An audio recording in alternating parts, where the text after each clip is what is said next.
À Antananarivo, la commémoration du 7 février 2009 a été ternie par des cris et des sifflements lors du dépôt des gerbes de fleurs.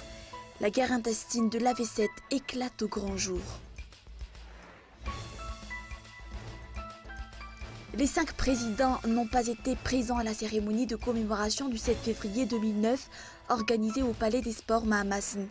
Ils affirment qu'ils ont été retenus chacun par des obligations. 5 membres du gouvernement Ravel Narif ont été aperçus à Mahamassen. Washington a fait savoir ne pas disposer de preuves de la mort annoncée par l'organisation de l'État islamique d'une otage américaine lors d'un raid aérien de la coalition internationale dans la région de Raqqa.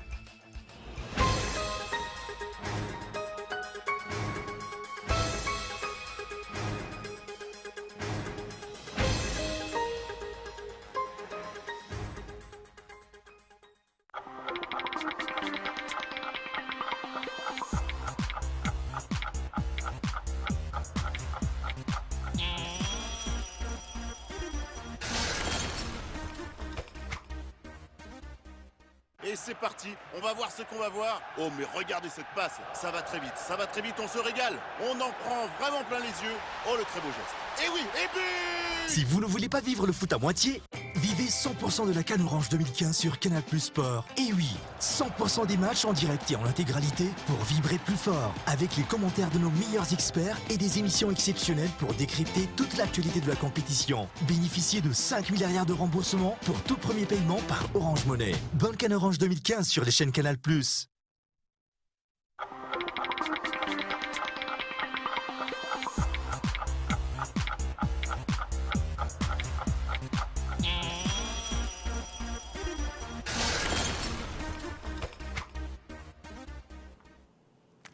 Bonsoir à tous et bienvenue dans ce journal. Les 5 présidents n'ont pas été présents à la cérémonie de commémoration du 7 février 2009 organisée au Palais des Sports Mahamassen. Ils affirment qu'ils ont été retenus chacun par des obligations. 5 membres du gouvernement Ravel Narif ont été aperçus à Mahamassen. Le colonel Charles Njenaswaven, un des personnages clés de la révolution orange, n'a émis aucun commentaire ni livré des révélations sur la crise 2009. Mahamassen, 7 février 2015, 6e anniversaire de la tragédie du 7 février 2009. Les fauteuils réservés aux 5 présidents étaient vides. Quelques membres du gouvernement ont été aperçus sur place. Il s'agit de Maharan Jean de Dieu, ministre des Fonctions publiques, Paul Rabar, ministre de l'Éducation nationale, Rivra Koudvou, ministre d'État des projets présidentiels, d'infrastructures et de l'aménagement du territoire, Joanita Daimananzar, ministre de l'eau, et Narsan Rafidmanan, ministre de l'Industrie. La cérémonie était supervisée par les protocoles de la présidence.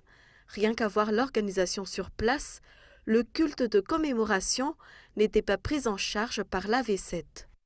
C'est pour ça que je vous dis, moi, à mon niveau, je me dis c'est un jour de commémoration. Il y a des gens qui ont souffert dans leur chair. On doit être vraiment ensemble. Donc, il n'y a pas lieu de faire des politiques stériles. C'est pas le. À mon avis, c'est pas indiqué. C'est mon avis personnel.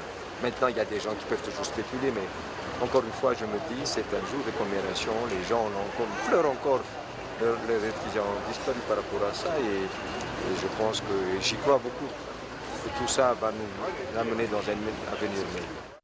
Parmi les invités, le colonel Charles Njenaswaven, un des personnages clés de la révolution orange, était présent à Mahamassen. À demi-mot, il a fait quelques confidences. D'après lui, ses révélations sur la V7 lui a presque coûté la vie. Ce serait la raison pour laquelle il a été évacué à La Réunion. Le général Rawel, ainsi que les personnes qui ont été aperçues au palais d'Ambutsrouach lors des tirs croisés du 7 février 2009, ont prié sur leur absence à Mahamassen. Le Conseil chrétien des églises de Madagascar, FFKM, le Conseil pour la réconciliation malgache, FFM, et les ténors du MAPAR étaient les grands absents de la cérémonie de commémoration du 7 février 2009. Et nous n'allons pas nous éloigner du sujet. À Tannarin, cette commémoration du 7 février 2009 a été ternie par des cris et des sifflements lors du dépôt des gerbes de fleurs. La guerre intestine de la V7 éclate au grand jour. Une aile suit le parti HVM et l'autre le MAPAR. Gaëtan Gislav. À Tannarin, l'ancien Premier ministre Monzaro Indef était le premier à venir déposer une gerbe de fleurs devant la stèle du 7 février 2009. Il affirme que la réconciliation nationale ne devrait pas être une prétexte pour effacer l'histoire. Vers 10 heures, c'est au tour du MAPAR et d'Anel de l'AV7, ainsi que les victimes du 7 février 2009, de marquer la journée de commémoration. 6 ans plus tard, les pleurs et les émotions sont toujours présents.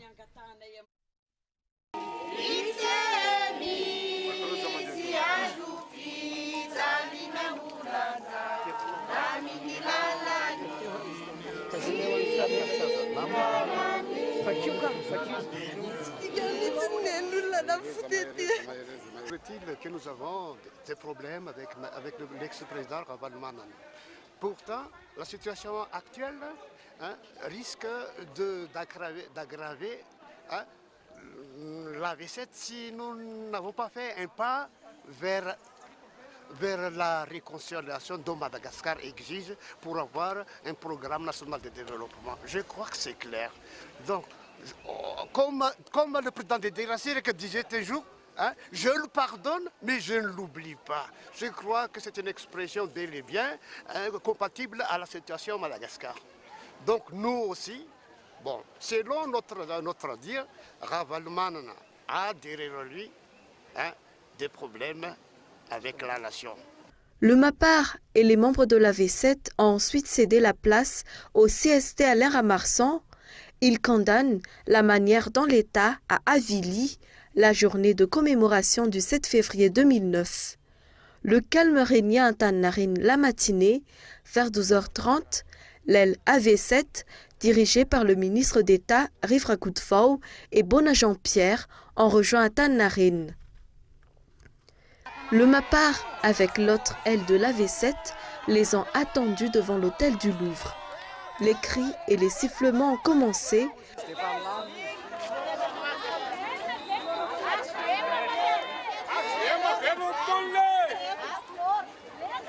Les forces de l'ordre étaient sur place au cas où la situation dégénère.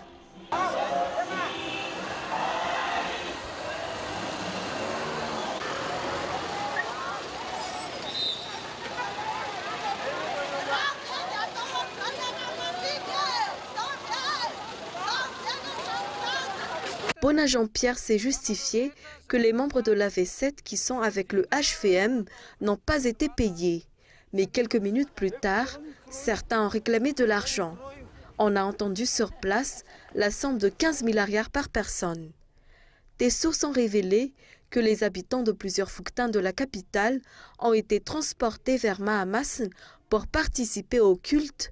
Cette année, la commémoration du 7 février 2009 a pris une autre tournure par rapport aux 5 dernières années. Le Bureau national de la gestion des risques et catastrophes, ou BNGRC, a collecté ce jour des sacs de riz, des vêtements et des millions d'ariars dans le cadre de la journée de solidarité nationale. La distribution des dons est prise en charge par un comité de suivi mixte. Le volume attribué à chaque sinistré dépendra donc de leur situation. Le nombre des sinistrés s'élève actuellement à 180 000. Olivan Chnial. À nous, vers 8 heures, une longue file se trouvait devant la Bibliothèque nationale. La première dame, Fangrazon Armapian, et le Premier ministre Jean Ravel-Nariv ont officiellement ouvert la journée de solidarité nationale. Les institutions publiques, partis politiques, secteurs privés, associations, artistes et simples citoyens se sont succédés. 3 250 sacs de riz et un montant de 168 millions d'ariars ont été collectés d'après le rapport provisoire du BNGRC. Bien entendu, ça va être fonction de la nature des dons et de la nature des sinistres. Si moi je prends l'exemple d'Antananarive, on a beaucoup plus besoin de tentes plutôt que de tentes pour pas de vivres, de non-vivres aussi. Mais pour ce qui est des vivres, ça va être dirigé beaucoup plus vers le sud, là où sévit le Kéré. Et les tentes et des non-vivres pour la zone en Alamang, le Fata Minabé et de Vatva Fitounan. La nature des dents est diversifiée. Effets vestimentaires, couverture, PPN et bien tant d'autres. Ces dents seront distribuées une fois le recensement des sinistrés effectué. Tous les dents ont été tous enregistrés. Le PNGRC rassure que leur dispatching sera fait dans la transparence. À part les sinistrés du cyclone, une partie des dents sera acheminée dans le sud. La distribution des dents sera prise en charge par un comité de suivi mixte. Le ministre de la Population est actuellement dans le sud pour faire un état des lieux de la situation. Le cyclone Sheza a détruit 400 établissements scolaires, dont 31 dans la région d'Analamang. Leur réhabilitation se heurte à des problèmes budgétaires. Néanmoins, le programme scolaire doit être mené à bonne fin, d'après les directives du ministère de l'Éducation nationale. Reportage. À cause des inondations, les cours ont été interrompus pendant près de 1 mois dans 31 écoles primaires publiques de la région d'Analamang. Dans la capitale, le PPI Fanj est sous les eaux. Depuis le passage du cyclone Chesta, les élèves n'ont étudié que pendant 1 semaine dans le mois. Les cours reprennent 2 jours et sont suspendus pendant près d'1 semaine, et ainsi de suite, d'après une directrice d'école.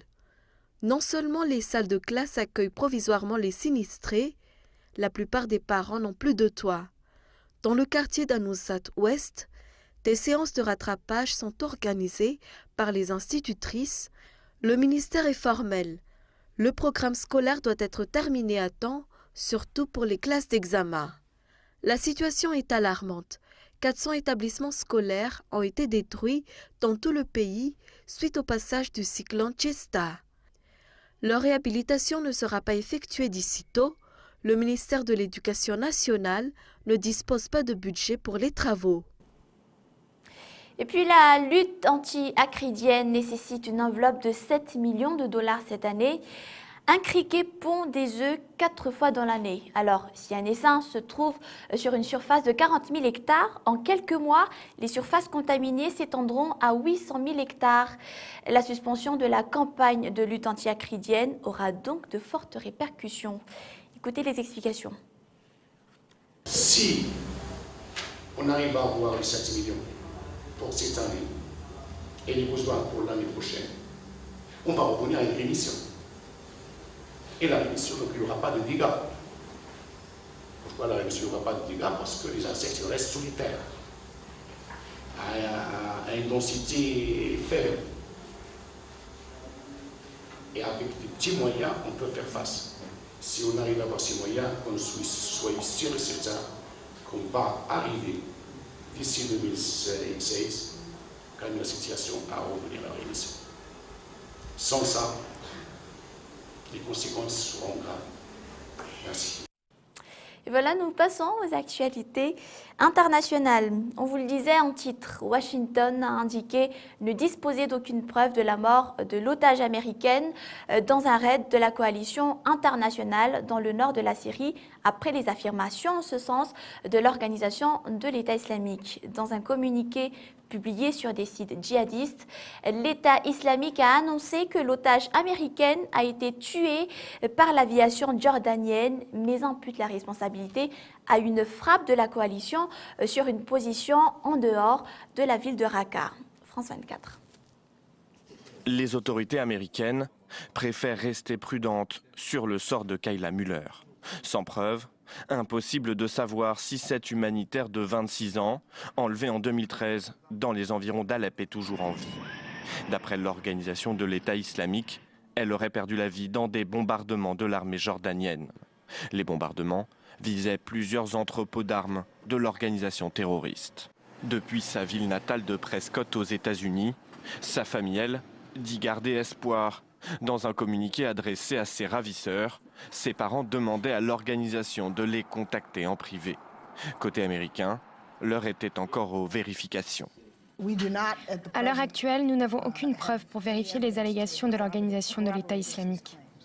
Côté jordanien, l'assassinat du jeune pilote semblait avoir renforcé la volonté des autorités à poursuivre la lutte contre l'organisation terroriste. Des reportages télévisés montraient la détermination de l'armée. Ces derniers jours, les frappes aériennes se sont intensifiées. De nombreuses manifestations de soutien ont eu lieu à Amman. Pour montrer l'exemple, le roi Abdallah de Jordanie apparaissait en tenue militaire, entouré de ses généraux, planifiant personnellement la riposte. Un mois après les attentats contre l'équipe de Charlie Hebdo, l'esprit du 11 janvier continue-t-il à souffler? Il y a un mois, les frères Kouachi tuaient 12 personnes ainsi que 2 policiers en prenant la fuite.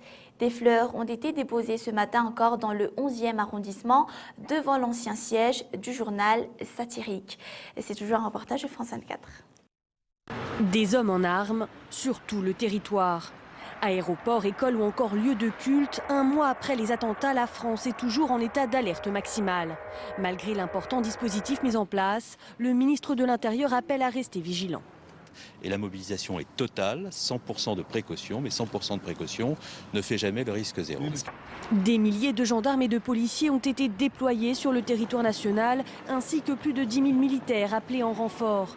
Depuis le drame, le gouvernement a aussi fait plusieurs annonces pour renforcer la sécurité du pays. Parmi elles, la création de 2600 emplois liés à la lutte contre le terrorisme, une rallonge de 425 millions d'euros sur 3 ans pour mieux équiper les forces de l'ordre et la suppression de 7500 postes de moins dans l'armée entre 2015 et 2019. Autre point de préoccupation majeur pour le gouvernement, la prévention du terrorisme. Selon les spécialistes, la menace est réelle. Ils ne se sentent pas français. Ils n'ont pas l'impression d'avoir été intégrés fraternellement par la France. Ils se sentent ghettoisés, vivant dans des ghettos. Le Premier ministre Manuel Valls a parlé d'apartheid, ce qui est une expression très très forte. Depuis les attentats qui ont fait 17 morts entre le 7 et le 9 janvier dernier, la France fragilisée élargit plus que jamais ses moyens dans la lutte contre le terrorisme. 2 jours après le drame, des millions de personnes se réunissaient dans une importante marche républicaine.